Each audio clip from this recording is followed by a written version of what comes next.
Atlantic महासागरानं मोठमोठी जहाज विमानं गिळून टाकली, पण अजून कुणाला काही समजलं देखील नाहीये. फ्लोरिडा, प्युर्टो रिको आणि बर्मुडा या 3 टोकांना जोडणारा हा भाग म्हणजे बर्मुडा ट्रायंगल. इथे आल्यावर जहाजांची होका यंत्र वेड्यासारखी फिरायला लागतात, रेडिओ सिग्नल तुटतात आणि वैमानिकांना समोर फक्त दाट धुकं दिसतात. या भागात गेलेली हजारो जहाजं आणि विमानं गेली कुठे, त्यांचा एक तुकडाही आजपर्यंत सापडलेला नाहीये. 1945 मध्ये अमेरिकेची 5 लढाऊ विमानं याच भागात गायब झाली.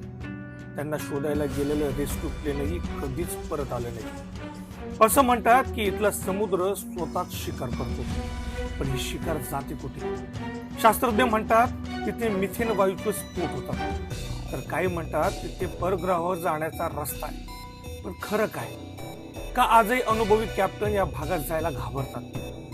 बर्मुडा ट्रायंगल निसर्गाची किमया की मृत्यूचा सापळा? उत्तर आजही महासागराच्या तळाशी गाडलं गेलंय. अशाच रहस्यमय गोष्टींसाठी प्रमिल क्षेत्र या माझ्या YouTube चॅनलला आणि Instagramला फॉलो करायला विसरू नका.